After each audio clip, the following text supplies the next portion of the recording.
Hey, welcome back to Environment for Video Games tutorial series. This is gonna be a longer one. With this tutorial, we're gonna focus on this painting. And what I'll try to do and go through for next couple of hours is going to be breaking down this whole painting into smaller sort of pieces while finishing it as a production painting. So basically, we'll move in and work on this orb and what's the purpose of it, and we'll kind of like talk about the story behind this painting. We'll talk about what could be done gameplay wise. So we'll assume there is some kind of gameplay that is happening in this area, and we'll figure out how to paint some elements and breaking down the painting process to very basics so you understand what I'm doing everywhere, and then adding some function to what we have here so that once you have the finished production painting, your artists and designers know what to do with it. Um, and we'll go through work on this piece here, for instance, and next chapter could be about painting the background and basically just making sure that whatever we see here is going to be a finished painting ready to go so that we'll know what the gameplay is, how this can be built, what materials are used, and whatnot. The importance of production paintings to start with would be that um, not only it helps to inform what elements have to be built in video game, so what elements modelers have to model, what kind of textures have to be used, and whatnot. But also, it usually have a really important meaning for your R&D and programmers. Um, why programmers and why R&D? Well, the reason being is that video games are usually running on some kind of, or not usually, always running on, video game engine. The video game engine is something that will make sure, or will basically run the game on your console or PC or whatnot.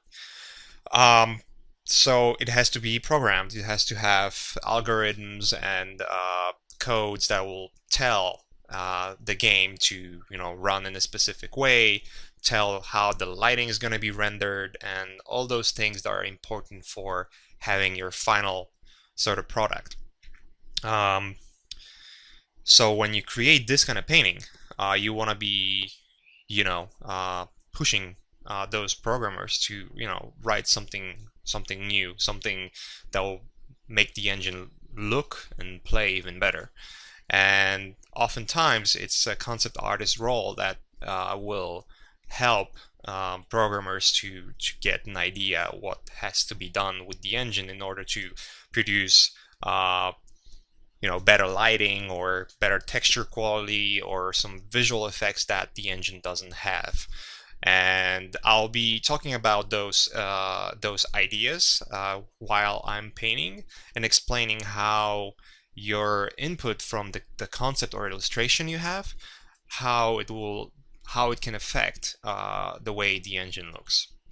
Um, I'll be basing it obviously on my own experience and when I was working on games such as The Last of Us or Crisis.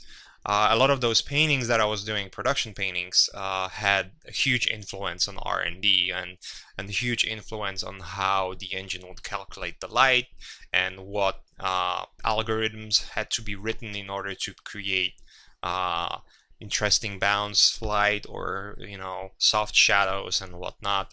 So we'll be talking about those things just briefly, just to you to understand how important it is um, to get beautiful painting at this stage.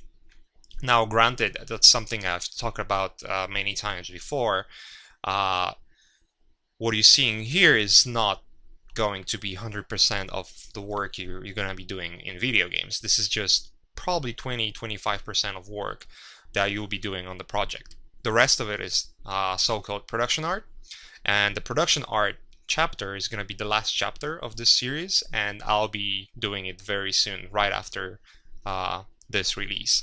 So stay tuned for that. But in the meantime, we'll start breaking down this painting into areas that we'll be focusing on and adding our details and discussing how they can affect the final painting and also how they affect all those things we've talked about, such as gameplay and engine and art, environment art, and whatnot. So let's move on and let's start painting.